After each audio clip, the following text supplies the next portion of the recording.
Welcome to Hip Hop Now Podcast. If you're from the future, you know what to do. Get your ass out of here. Don't disrespect the legend. Hip Hop is here to stay. Let's get right into the business.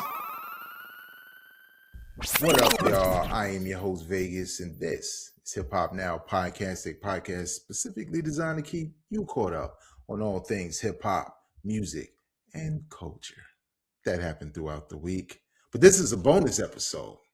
This is the second entry in a series celebrating the year 1996. It's 30 years. I'll send them to your iPad. And the white woman just want to get, wow, she is sister. That's Siri. She is sister. Okay, I'm leaving that in. 1996, 30-year anniversary. A number of classic albums dropped in 1996. And as you saw with the cover, we got a dope one for you today.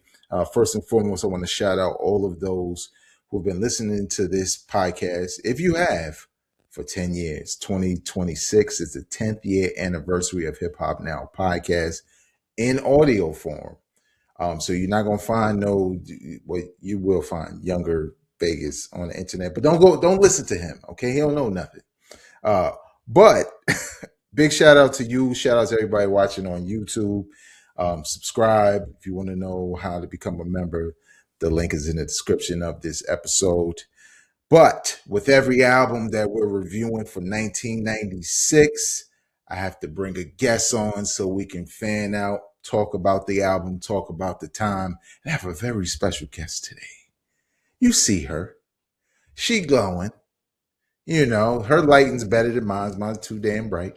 But whatever. Angelica Bina, how you doing? Welcome. Thank you, my brother. I am doing well. I'm excited to talk to you about this album, and I'm excited to talk about 1996. Yeah, no doubt. And if you're wondering, well, who's this? Well, I mean, she writes, she DJs, she hosts. What else she do? Like, she do everything, man. Did everything. Okay, I tried to be like her, but first and foremost, she's a hip hop head. So we're going to talk about this album, The Score, which dropped in 1996. As I said, February 13th to be exact, same day as Tupac's All Eyes on Me, which is interesting. Okay, considering the content also.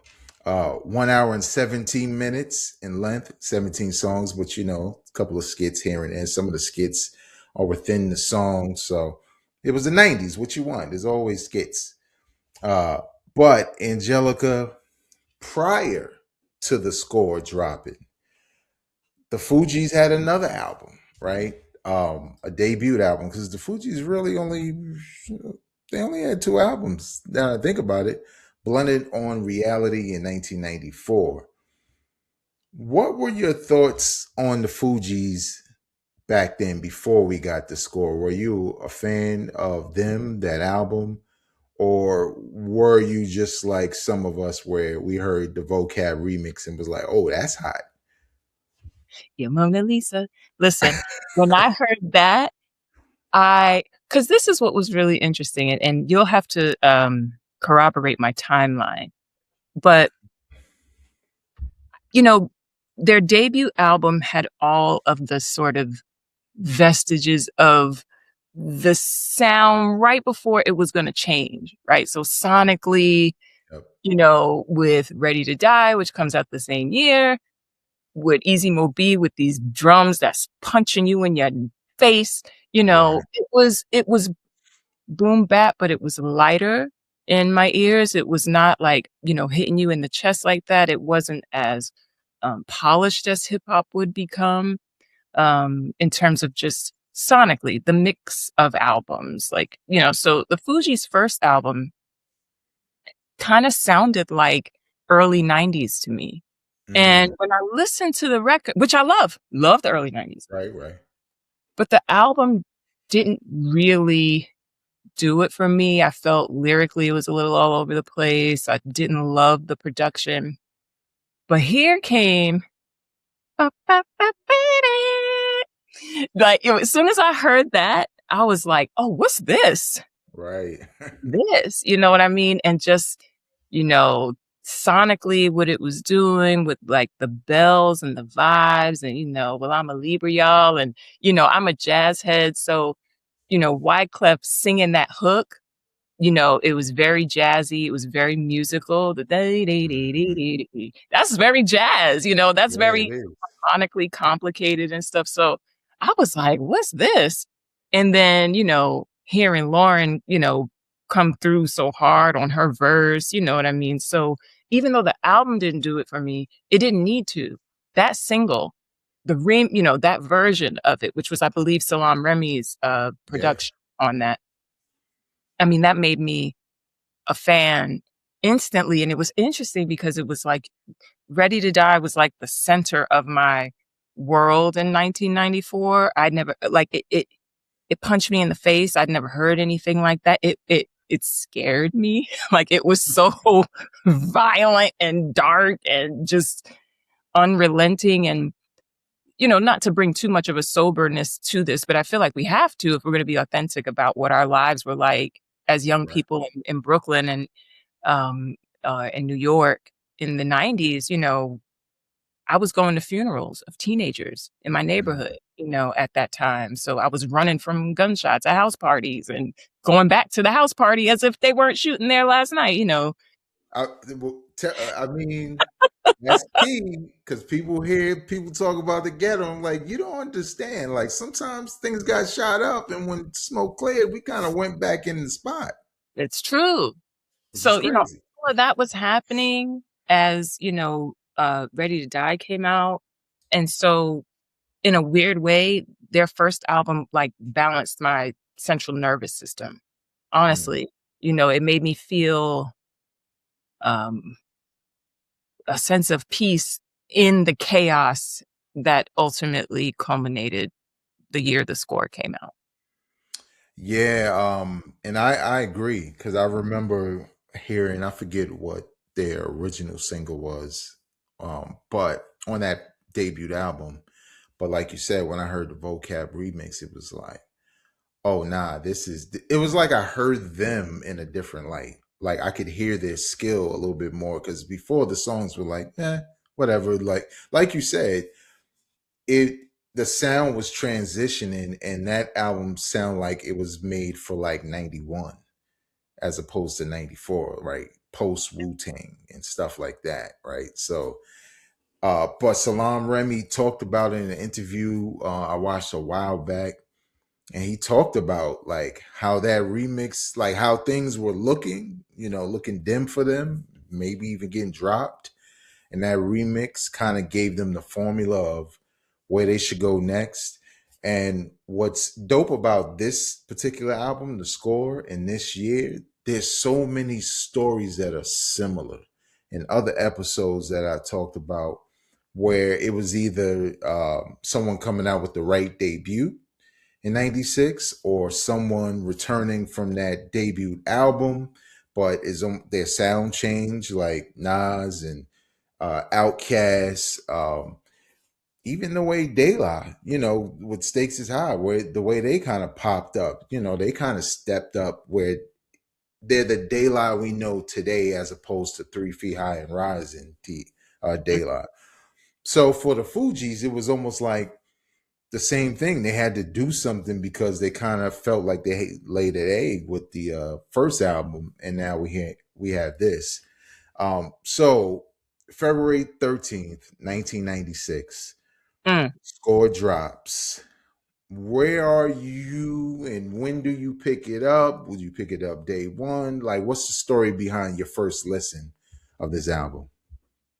Well, I was a senior in high school, so that was a big deal. Everybody says that. And I'm straight up in college. Everybody like, oh, it's Right? a senior in high school. Like, God damn, am I the Isn't that only old?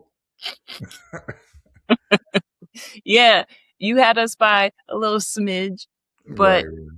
yeah, I was a senior in high school, so it was a big deal because, you start feeling a little bit of independence. You can stay out later. You can go to Right. those previously mentioned parties. Uh, So yeah, so that was a big deal. Where I was in terms of how I was consuming media, we had gotten cable the year before. Mm, So, 1995, TLC, Boyz II Men, Adina Howard, like, all this, all those amazing videos. stuff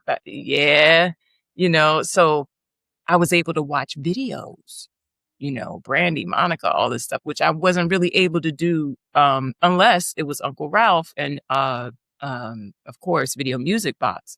Right. But now I was watching, MTV and, Ananda Lewis, God rest her soul, and, Yeah. Rest in peace. those shows. Yeah. So I was seeing videos, and that became a really exciting way to get exposed to the music. And I remember with the score in particular, the Ready or Not video, Mm, just, um, yeah, that took me like that was, I feel like, my introduction to that album. And where was I mentally? I would say, um, this album comes out 6 months after the infamous Source Awards situation. yep. Um, we're all feeling that heightened tension and that heightened sense of impending doom. I know I was. Um, and so, like, once again, it was music like this that was, and, De La, that was kind of regulating my central nervous system again, where I was like, okay, it's not all doom and gloom. We're going to be okay. I think, I don't know, because it feels really Right. dark, but, let's see. So, yeah. When you first heard the album, like what were your thoughts? Did you love it right away? What was your impressions of the album? So I loved it and I hated it. And I will tell you why. You may already have a suspicion as to why. I loved uh fugee-la. I loved how many mics, Mhm. yeah. I loved Ready or Not. Um I hated Killing Me Softly. What? And it's no diss to the Fugees. It's no diss to the Fugees, and it's no diss to Roberta Flack. That song was so massive Mm. that I just got tired of it.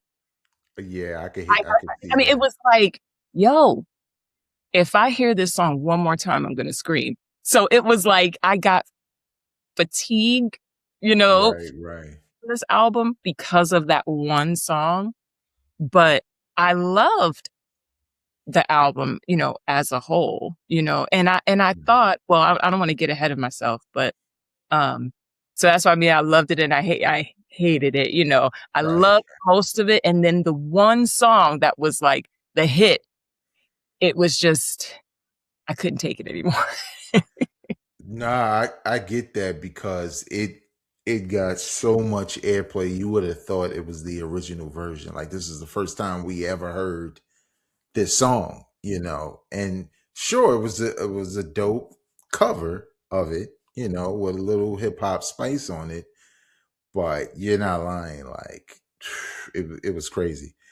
Yeah. So for me, in fall of 1995 is when I started my college career, my undergrad at Morgan State University. And I remember Fugee-la was out. And it instantly made me think about Vocab, like, yo, they in the pocket because this Fugee-la joint is crazy. And y'all, I ain't do this forever, but first semester freshman years, I think I went to every party. I'm not lying. One week, shout out to Jay. One week, me and my roommate Jay, we went to a party every day of the week. I'm talking about Tuesday. Like it's just us. Like, oh, Freshman year, right out the freshman gate. year, we were thirsty. But like Fugee-la was getting so much burn, and I was kind of looking forward to the album, but one record, you don't know. Like Vocab was a remix and it wasn't even on the album. And I didn't buy that debut. So by the time we get to February or a little bit before that, I remember coming. A couple of my friends, we came back to school for winter break, uh, like a little early. Mm, Like the campus wasn't full, and what was weird was I guess it was. I don't know if it was like a snowstorm or whatever, but the campus was pretty bare. But they were throwing a concert. And when I say who was on this concert, sometimes people don't even believe us, except for those who heard about it, because it was only a few of us there. Like, I mean, like 12 people. uh-uh. Uh and we thought, more people, and we had some kind of hookup where we were working backstage too. But the lineup included the Fugees. I don't think Praz was a part of it. Hmm. This is when the score just dropped. That's what it was. The score had just dropped, so I had Hmm. heard it. The Fugees, George Clinton, Groove Theory, and Maxwell before his debut album dropped. I'm sorry. First of all, whoever scheduled this needs to be fired. But y'all had like a VIP intimate concert with It was crazy. what? And what was weird about it was, Groove Theory was already hot. So we was hyped for that. We were dancing to Tell Me the whole, time we was there. Yeah. And then the Fugees got hot. So we were kind of like on that wave. But we didn't know who Maxwell was. Nobody did. You know Hmm. what I'm saying? And all I remember is we was talking to him. He said he was from Brooklyn. So we easily like, yo, blah, blah, blah, blah, blah, blah. But then when he started performing, I was like, whoa, wait a minute. When you say your album dropping, like Right, we was right. on it, you know what I'm saying? Early, we was telling everybody and all of that. But That's what was dope was watching the Fugees perform. Mhm. So Wyclef and Lauren specifically, they performed with George Clinton.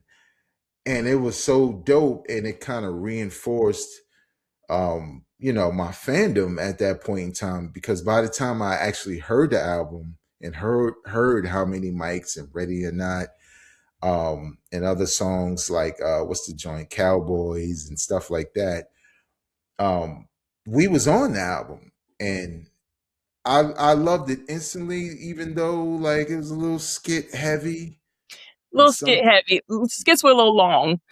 yeah, and it was kind of like I didn't know what they were going for, because the score is like a black exploitation thing, like Shaft, settle the score. Exactly. Um, but the album felt like it was a lot of different things, especially with the skits. Hmm. Um, so for those who are wondering, there are a couple of people featured on his album, including Diamond D. Um, Also, oh, hold up, I'm losing my page. Diamond D, The Outsiders, was consisted of Rod Digger and Pace One and Young Z. John Forte, rest in peace, of course. Salaam Remi. Salaam Remi is all through this album. I guess he would be after after Vocab. Like, hey, you get in the studio with us. Yes. Um, but obviously, Wyclef and Lauren and the Fugees contributed completely to this album. So let's get into some songs real quick. The album opens up. Oh, and Mayor Ras Baraka is on here also. For those who don't know, all you gotta do is listen, and you're like, wait a minute. Especially if you're from Newark, like, is that my mayor? I was gonna say Newark is in the house heavy on this record. Rod Digger. Yeah, Jersey. This is a Jersey album, y'all. Yes, indeed. Um, But I knew I was going to like this album the minute I heard How Many Mics. It's such a hip hop record. When you first heard that record, right? You heard Ready or Not, or you saw the video, eventually heard the album. But the first time you heard How Many Mics, what was your reaction? The drums. At Mm, at my core, I'm a like I'm a boom bap girly, mm, and just I just loved the drums, the bass, mm, just it just had that. It's funny you bring up George Clinton, because it had like a funk to it that mm, I just really love, like the way the bass laid on the beat, you know what I mean? And this is, today's, well, maybe I shouldn't, should I not mention dates? But I'm thinking about D'Angelo No. today and every day. Yeah. But, beats, bass, that was like my thing, you know what I mean? Whether it was R&B, hip hop, like I wanted to feel it, Yeah. and that's that, that grabbed me from, and then just the way they flowed, you know what I mean? Just the vibe of it. Like they came out the gate so hard with that one, with so much of an identity also, I felt like, Mhm. you know what I mean? I felt that song is a perfect setup to what we were gonna hear. Nothing sounds like that, but just the confidence, the, Right. the swag, it's not like a particularly fast song. It's just right in the pocket. It's just, you know what I mean? It's just got that, it just had that thing on it. That's probably one of my top 3 songs on the record. Mm. Yeah, same here. For the same reasons. What I liked about it most was knowing what, like, 'cause this is all me and my friends kept saying, like, damn, that first album is nothing like this. And this felt like it was coming from a place of confidence, obviously, but also, a little desperation to get it right the second time around. So the only way you do that is to dig into your roots and do what you do best.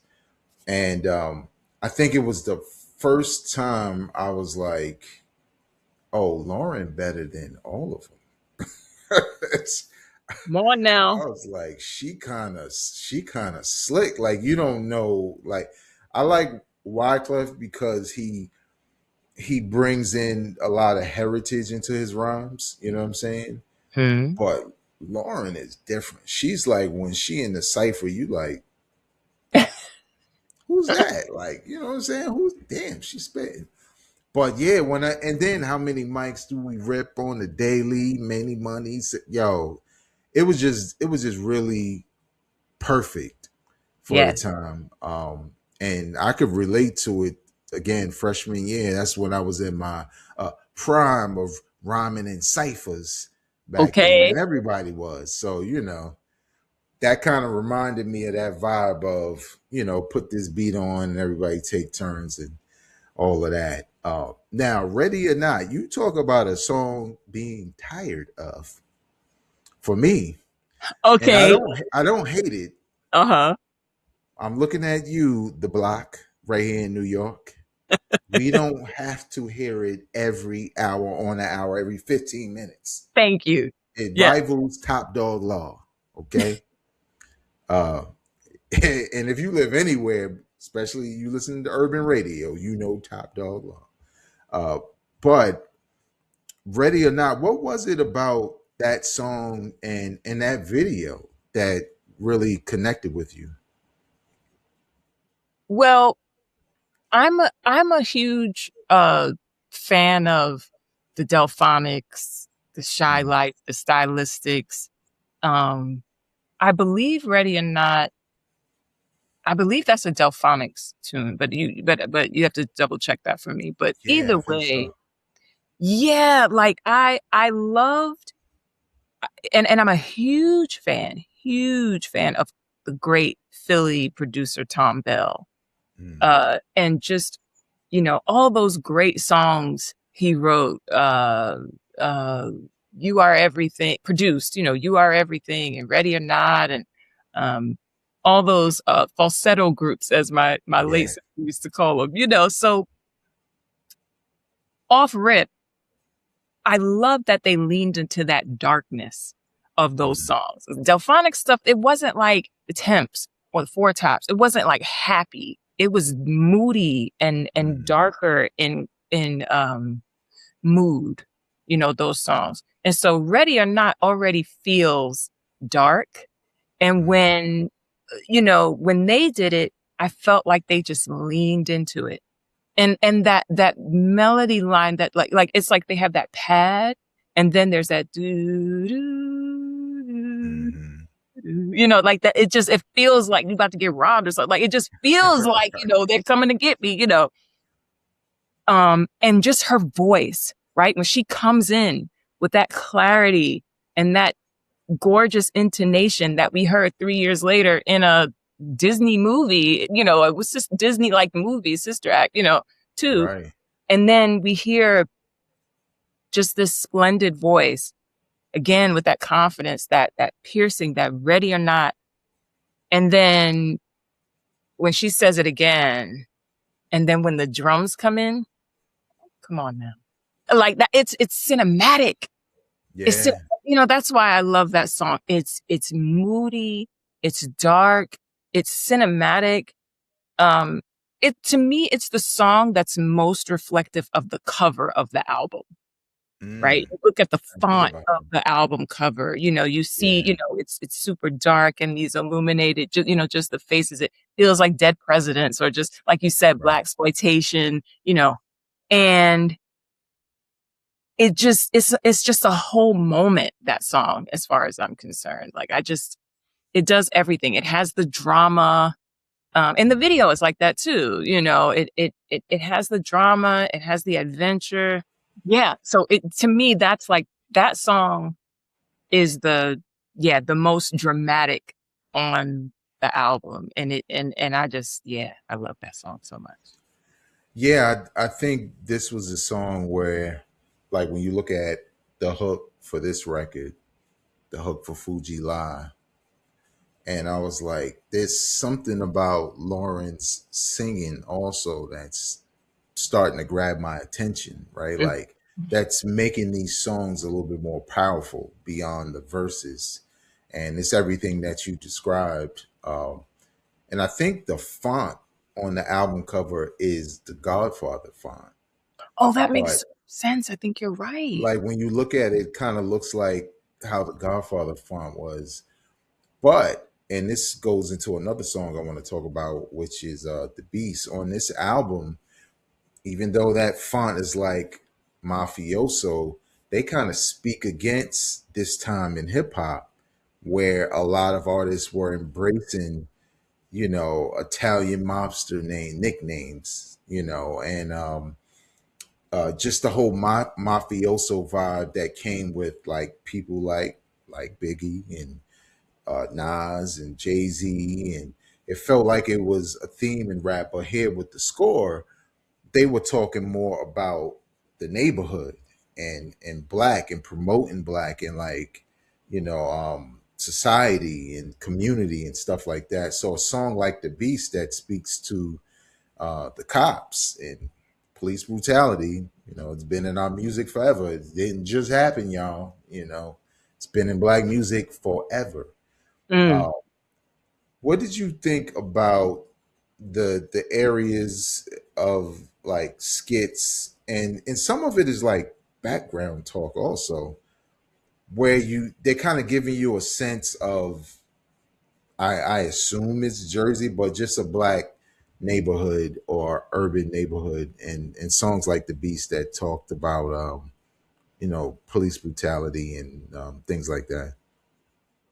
I think, to your point, it's a long, well documented tradition of documenting the Black experience, particularly the Black urban experience. So, we can go back to who I feel is a hip hop progenitor with Gil Scott-Heron with The Revolution Will Be Televised. And then you have Marvin Gaye with What's Going On, Sly, There's a Riot Going On, Stevie Wonder with Living for the City. And even with that, there's a skit in Living for the City. Where his brother does that line, New York, just like I pictured it, Right. And then you hear the cop put him in the cell, and you hear the cell door slam, Yep. and then, fast forward to, a song like the Message, and I mean, and on and on and on, Public Enemy, and, and then, with De La, I feel like there's something to be said for that too, because I feel like De La is kind of like the quintessential group that did the skits, right? And so, but theirs were joyful, funny, snapping on people, whatever it was. But that too is a part of the Black experience, because we are not just, dealing with systemic issues like, racism and sexism and, Reaganomics and, drugs flooding our Mhm. community, our leaders being assassinated. But there's joy that we find in the middle of that we're going to play Frankie Beverly. We're going to cook. We're going to eat. We're going to, we're going to love. So I feel like what the Fugees did was do what, to quote Nina Simone, who Lauren also quotes on this record. Mhm. It's like documenting the times, that's your Yeah. job as the artist. And I felt like the Fugees were being, like you said, they weren't being,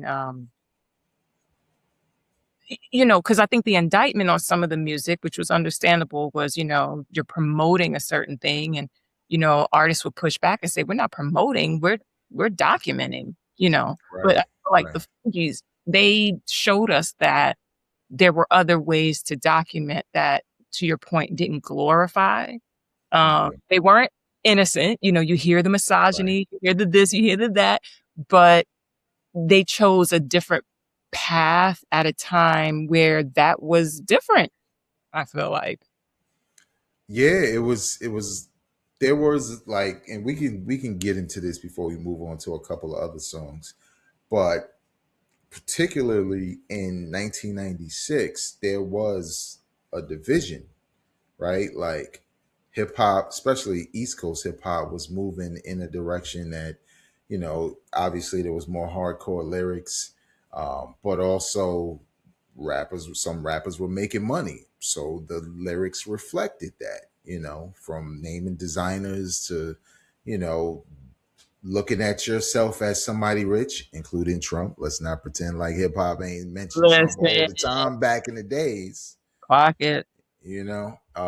But to your point, the Fugees were one of those groups to say that's not all the community does, good or bad. That's not the community as a whole. We don't sit home and just hope to get rich, because that's not a reality. Hmm. De La did the same thing with Stakes is High the same year.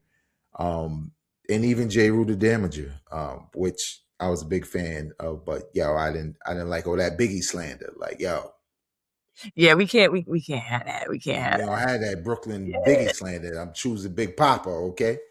Uh, but yeah, it's kind of like the way things were on the East Coast around this time with hip hop. Even though the Fugees did collaborate with Nas on "If I Ruled the World," which dropped in 1996, Come on now. and was big for Nas, big crossover for Nas. But knowing the climate of 1996, because remember, we named a couple of people who dropped, right? Tribe dropped, Mobb Deep dropped another album. Little Kim and Foxy dropped the same year. Redman had Muddy Waters. Um, but Tupac had two albums Come on the now. same year, right? All Eyes on Me dropping the same day as the Score with the Fugees, but then later on the year, a posthumous album, because obviously he passed away. In Machiavelli the Dawn, both platinum in the same year. Mm. Um, and in between those albums, he dropped Hit 'Em Up, right? Which was crazy, crazy. Um, this climate in 1996 of not only all these dope albums dropping the same year, including Jay-Z's Reasonable Doubt, Come on um, now. and all around the same time, how were you feeling about hip hop? I know you said, there definitely was tension, y'all.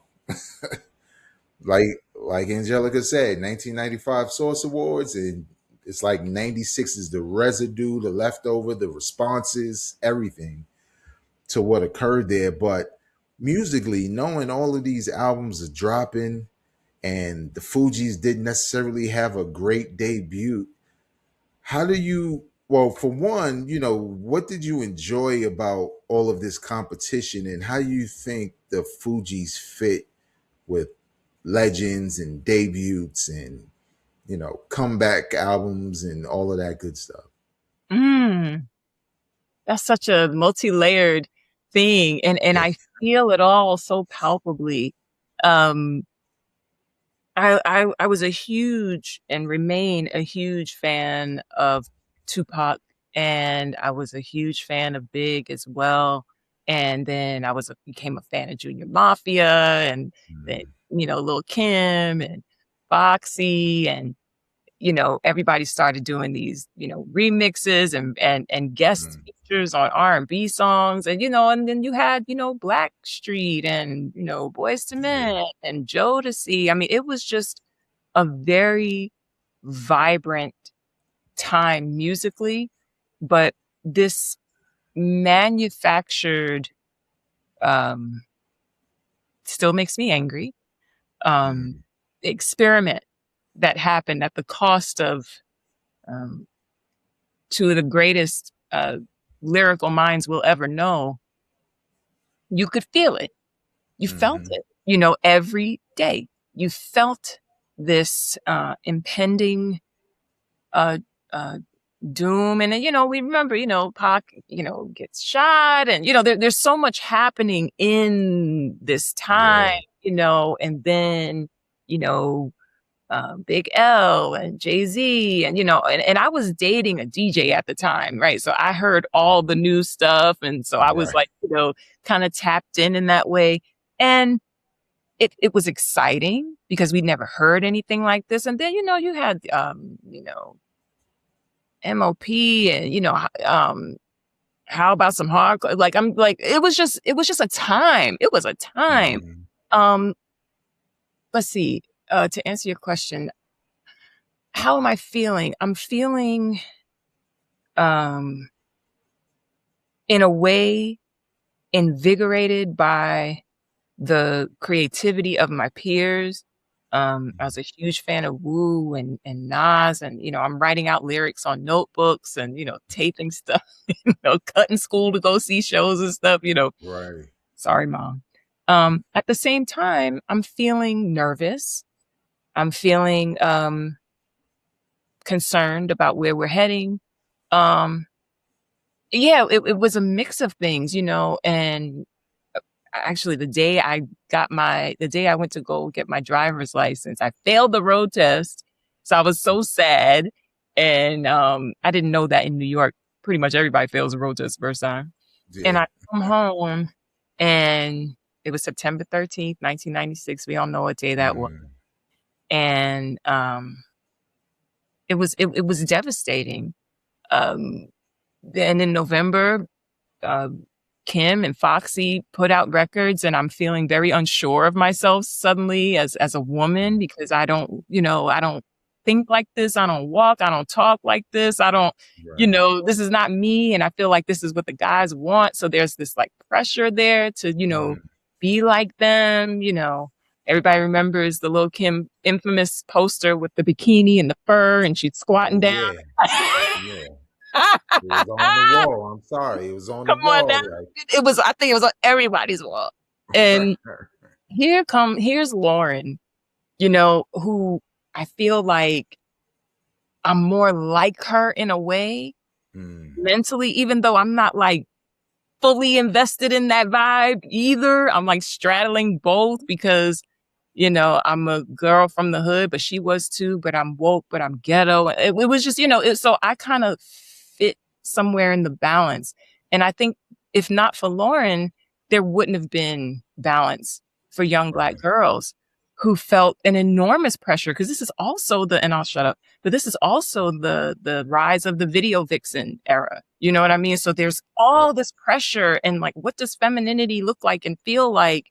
And I thank God for Lauren because she showed a different way to be at a time where it was really difficult to straddle that. Yeah. And that's interesting. That's really dope that you pointed that out because that's one of the things about 1996 that doesn't get talked about enough, right? Like we were so used to when we referred to female MCs like Latifah, like it was the default. You know what I'm saying? And that was more so, a tomboy type female rapper. But Mhm. then here's uh Little Kim and Foxy empowered by their sexuality from the same perspective as a Coogee Rap or Biggie or anybody else who was a male that rapped like that and rapped about those things. And like you said, to your point, then here's Lauryn, right? Who's still feminine. Like she wasn't like she took some of them clothes off, just not all of them, right? 'Cause that first album, she was everything was baggy and everything. Yep. Killing Me Softly video, I was like, oh, she look all right. Like, you know what I'm saying? Or the cover, you know what I'm saying? Where she's prominent on the cover with the two guys. But I think, like you said, in 1996, there's an identity happening there. And I don't think people in hip hop at least talk enough about, who was down with Little Kim, who was down with Lauryn, were you down with both? All I know is in the parties, the ladies was living their best life because it didn't matter if it was No Time, Queen Bitch, Killing Me Softly, you know what I'm saying? The ladies were represented. And I think that's dope. And and Rod Digger's on this album also. So Shout out. it's nice with it. So let's talk about the song that you were fatigued. Why do you think Killing Me Softly took off and became like this huge hit? Because I believe this album is Diamond, and that's the driving force. Mm-hmm. It was so simple. I think that, regardless of I think that there will always be something about the simplicity of melody. You know, we know that the original version, has all these, really pretty changes and, that kind of thing. And it's, it sound like on a beach with a margarita or something,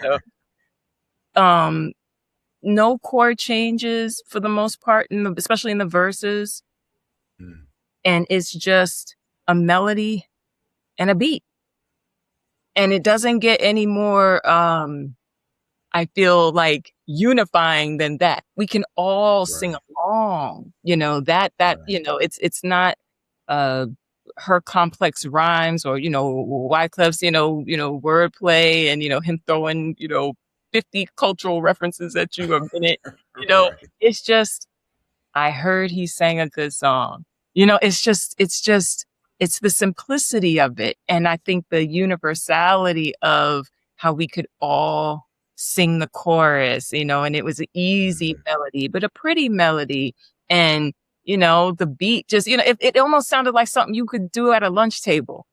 Yeah. I mean, so it had that accessible element to it, but it was also very musical. And then I think the other thing is, and it's interesting because when you watch Roberta Flack's documentary, she didn't write Killing Me Softly, but she did write the part that really made the song, which was the what? Right. Like that is like the gold of the song, right? And Roberta wrote that, and when Lauryn does that, she puts, all her little riffs and inflections and everything on it. That's the part. It's like the moment that, every Black person was waiting for, so we could all go, so. Right. It's all this, deliciousness and this accessibility and, it's just a beat and a vibe, So, I mean, it was ingenious to interpret it, that way, it was nothing like it. It was a surprise for me because I was like, oh, she's going to sing a song on the album. And then, obviously, because I'm kind of an old head. I'm like a dude who you used to say was an old soul, but now you're an old soul at the same time because you're older. Right. But when I heard it, I was like, oh, I always loved that Roberta Flack song. And I always loved that part you mentioned. And back then in the club, the DJ would just turn it off and the ladies would sing the whole shit. You know what I'm saying? Every time. And that's when if you a guy who goes to a club for the ladies, that's when you like, oh, okay, we let me go find somebody. Mm-hmm.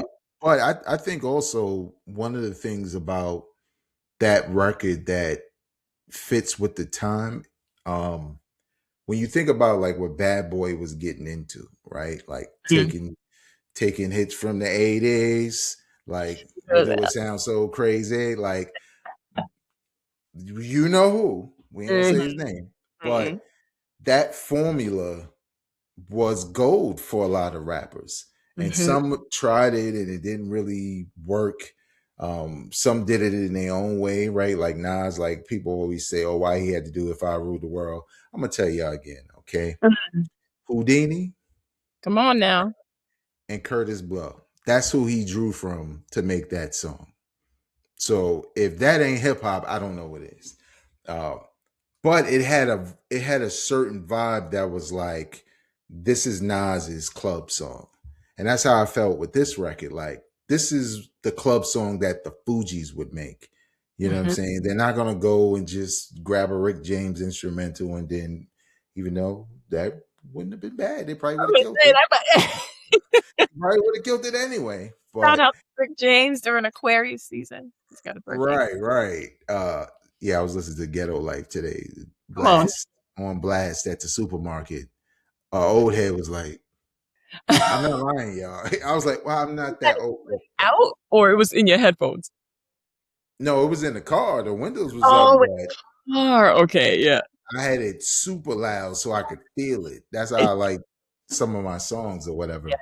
Um, but yeah, like I feel like that was, like you said, for all the touch points for us as a community, that record, right, being familiar to people, and that little hip hop, bop to it, that little hop to it. Uh, and I thought the video was cool because it was fun. You know what I'm Yeah, saying? yeah. And that's how hip hop used to be. And like you said, there were things that were getting darker, so they were kind of bringing some of the balance to hip hop. I believe they also were beefing with Pac because Pac was beefing with everybody. Like he was dissing Fuck, everybody. Y'all don't understand. fuck. Right. We did the Tupac episode, and I had to break down everything that Pac did in '96, and some of that created some of this climate and angst, and kind of created some dope songs, not only on his side, but also people who felt like they had to, oh wait, this is what we do. Mm-hmm. So it was really dope. Um, let's talk about real quick some of your favorite songs on the album and Mm-hmm. why. Like, if you had to pick a 5 or a 3 favorite songs, I know you talked about some of them, but tell us what those are and why you like them so much. I would have to add Fugee-la. Mm, I'm a huge Tina Marie fan. And you know what I think is really also dope about this album, which we've basically touched on throughout the interview. But this is the first time, because like you said, we have, your Lights and your mm, Latifahs and Moni Love and, right. all the people we grew up on as women MCs. But this is like Gladys Knight and the Pips, but hip hop almost. You know what I mean? Like, you Right, have the right. woman who, to your point, is like authentically, the best in the Mhm, group in a male dominated industry, of course, but also a male dominated field of the MC. I mean, I don't think since uh Funky 4+1 do we see a woman like in the center, and mm, being right. part of, part like it's the woman and then there's like all these guys. So I mean, just that alone, it's, a historic album, but then also the two songs that, I mean, and I don't know how everything charted, but the two arguably most popular songs on the record being Ready or Not and Fugee-la, these are songs that were written by women and sung by Mm, women. You have Roberta Flack and you got, this powerhouse dynamite writer, Tina Marie, both of them great writers and great artists. with astounding careers, and these are like the tent poles of the album. So it's like I see it as Lauryn here, and then she's like standing on the shoulders of these two pioneering women in a way, So I love Fugee-la, just, and the fact that she could just, go in and out of, a crazy verse and then sing the hook, just like, Yeah. like, right? Like the flawlessness of that. So, yeah, just shout out to the late, great Tina Marie too. And I also want to mention that, I thought it was really dope that on the Grammys that Lauryn gave such a beautiful tribute to Roberta Flack and obviously in addition to D'Angelo. But yeah, Fugee-la, that one, it just, again, all of the songs on the album are, they're moody. It's a darker, more gangsta, more, it felt like 1996, you know what I mean? It felt like the moment. And it's so crazy to think that 3 years before, I know I said this already, she was singing Joyful, Joyful. Yeah. Like, it was like, when did you start spitting like this? We didn't know. So, yeah, so I can't leave that one out. What else? Zealots. Love that one. Love the flip of another really dark kind of, I only have eyes for you. Who did that? I thought I wrote it down. Oh gosh. I know the group. I only have eyes for you. That shoo-wop. But anyway, Yeah. That's another one of my favorites because I love, Wyclef putting that, Caribbean thing on the melody there, and I think that this album also is very much ahead of its time because, to your point earlier about just, it's an album that is deeply steeped in the diaspora. This is an album where you have Haitian and an American and, coming together. And I mean, I know growing up in Brooklyn, that, you had little Caribbean communities and stuff like that, but there was also a lot of tension that is still happening, between, who started hip hop and Jamaicans and I'm going to say it, Jamaicans trying to take credit for this Black American art form and saying it started with toasting and all this stuff like that. And, just everything just being so contentious. And shout out to, the entire diaspora for their contribution to the art form. But I think it's important that we not rewrite history. Just a little, you can keep that, you can edit that. It's up to you. No, I don't we're want keeping to it. go under your. We're keeping it. Okay. But this was a beautiful record in that, I remember growing up around the Haitian community in Brooklyn, and it wasn't always sweet. You know what I mean? Right. There were terrible stereotypes that were made against Haitian Americans. And, we see with our current administration that is still happening, talking about they're eating our pets and all this kind of stuff. So I think this album is almost like Bad Bunny's Super Bowl performance is standing on the shoulders of this album, in my estimation, because we didn't hear that kind of cultural pride. We heard it, with KRS-One here and there, stuff like that. But this was like in your face pride at a time where we were not as evolved. You know what I mean? So, yeah, I know I went on a bit of a tangent. No, it's good because in a lot of ways, thematically, one thing I wanted to point out, like how Killing Me Softly felt like, well, really, let's just say Fugee-la, right? What you said about Lauryn and her performance and how she was able to switch. It was like feeling like that song and Killing Me Softly was like the precursor to the miseducation of Lauryn Hill and what we got there. And the same thing with Wyclef, right? No Woman, No Cry. When I first heard it, I'm a big Bob Marley fan, so I'm like, what is this? Like that was my first reaction. Like, no, you didn't. Right. But when he dropped his debut, The Carnival, which I think is criminally slept on, you Mm, talk about culture. mm, Like, this was going somewhere, like you said. So the score, Miseducation to Lauryn Hill, what they did with that, what Wyclef did with The Carnival, like it all played into exactly what you're saying about this album. Which, to those wanting to know, like, oh well, what's the theme? It's the score. It's kind of everything. mm. It's the culture before we started saying the culture. You know what I'm saying? Everything's here. Hip hop's here. Even though the Chinese restaurant skit is a little racist, So I ain't gonna racist. it's a little So racist. When I first it's heard it, long. and It's super so long.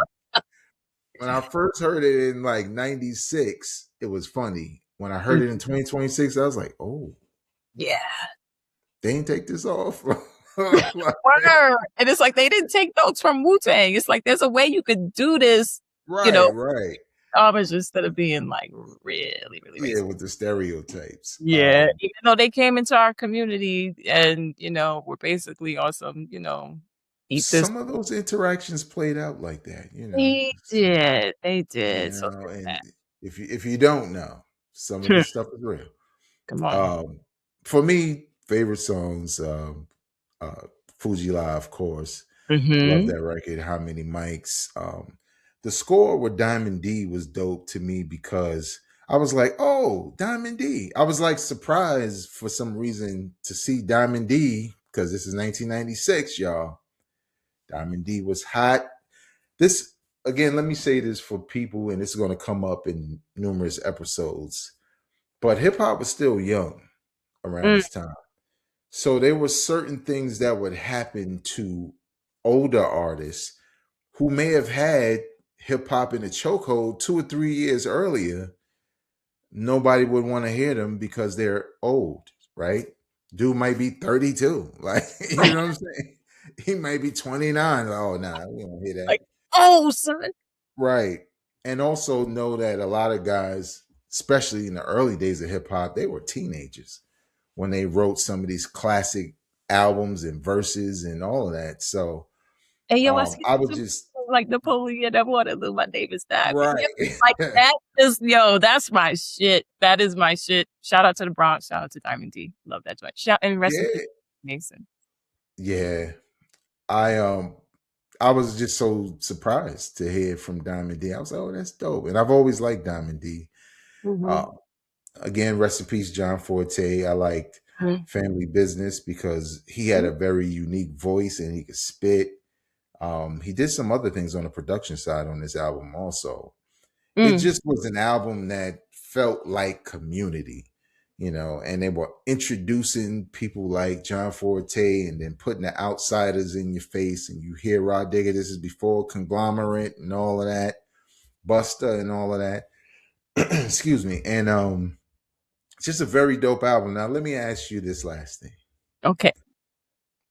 Hearing it in 1996 versus hearing this album in 2026, do you have some of the same feelings, or does it become like, for some people, and there's nothing wrong with this, like, oh, let me just listen to the joints I like. How does the album, has it aged well? And I think you answered that, but I think it's aged incredibly well.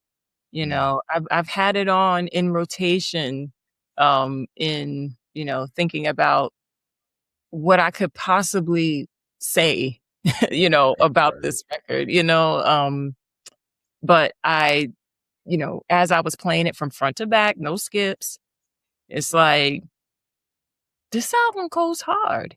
You know what I mean? Like, obviously, you have your favorites. I have my favorites, but as a concept, and that's the thing too, this is before, the advent of iTunes and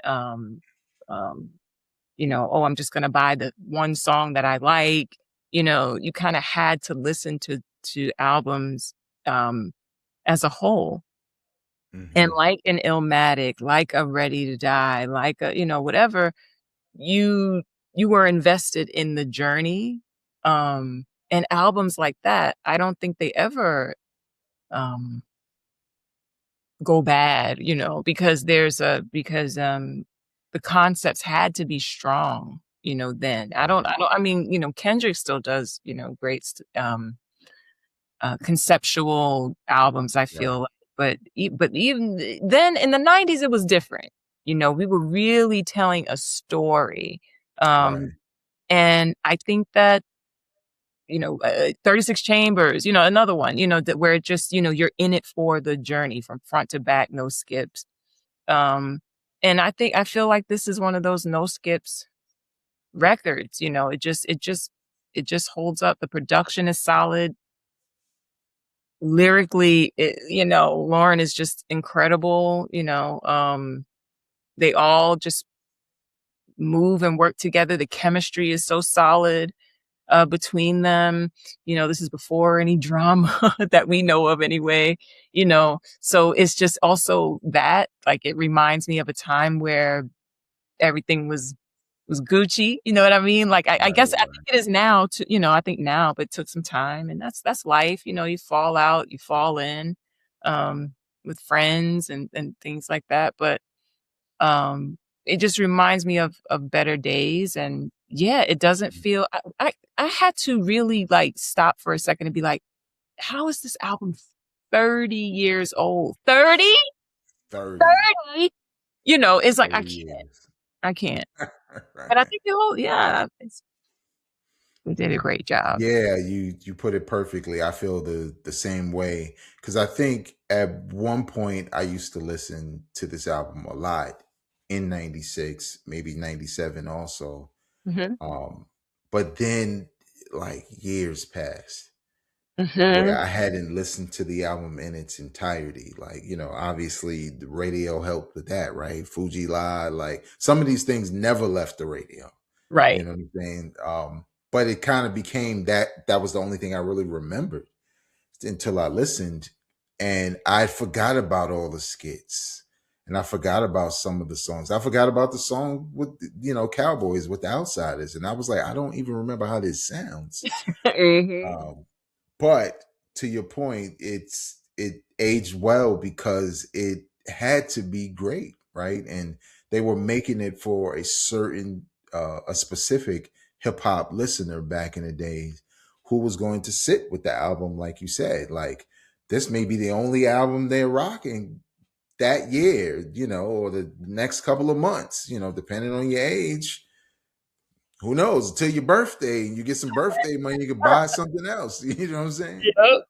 Um, and I think that's what I like about not only this album but a lot of the albums in '96.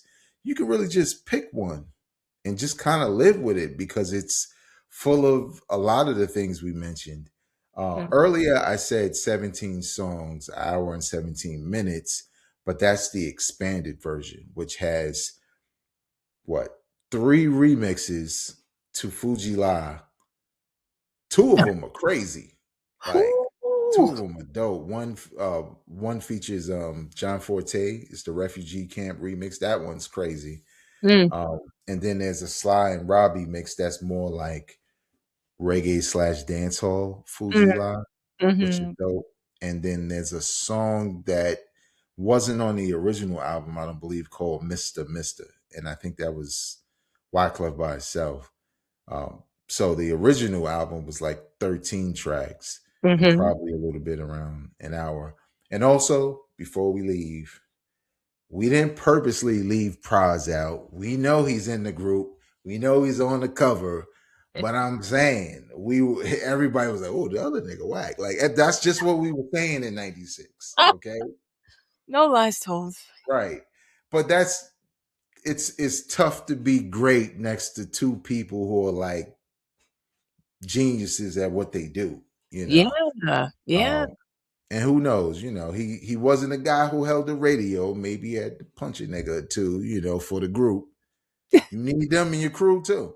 You do. Um, but nevertheless, Angelica, thank you for joining me on this episode. This was dope. A lot of messages in the music, in the conversation, but I appreciate it. Tell people, where they could follow you If there's anything you're working on you'd like to share it. Uh, Gosh. Okay. Well, first of all, thank you for having me. Because, you know, I'm a jazz head, but people who know, like yourself, know that I'm a big hip hop head too. And I don't get as many opportunities to talk about hip hop as I do to talk about jazz. So I just want to thank you for thinking of me for this episode and tapping me, and let me, chop it up with you for a bit on this record. So, and on such a special record and such a special anniversary. Um, your audience can find me. Let's see. Well, I I think it's safe for me to announce that I will be um one of the new on-air personalities on Sirius XM. Uh, Ooh, wow. on Congratulations. Thank you, on Real Jazz, channel 67 on Sirius XM, sometime in the coming weeks before summer, soon. Okay. And I have a podcast called Milestones, celebrating the culture, in partnership with WBGO. And you can find me on my socials, which is cultured with a K, cultured child. And that's me on Instagram and Blue Sky, and I think that's it for Yeah, now. it's all segmented now. Like Exactly. I'm on everything, just like good morning here, good morning there, good Right, morning right. here. Good morning everywhere. Right, right, right. I'm looking for my people. Right, right. But, they can find me there and hopefully find me, DJing a set where I can, play some joints off of this album. That's so dope. Congratulations again on the radio gig. Thank Y'all should definitely check out Milestones, because when there are moments, even though it may be about jazz, she takes advantage of the connection between hip hop when there's a popular sample somewhere in the mix that has to be mentioned. So definitely check that out. Milestones on Apple Podcasts and Spotify. You can follow me on social media at Vegas World INC. Those who listen to audio, is cool. It's cool. It's still around. You could also listen to Hip Hop Now podcast in audio form, but also right here on YouTube. Hit the subscribe button. The like button is like the number one thing I would like for you to subscribe. But if you like this kind of content, hit the like button, because YouTube is saying that means you're popular. Whatever.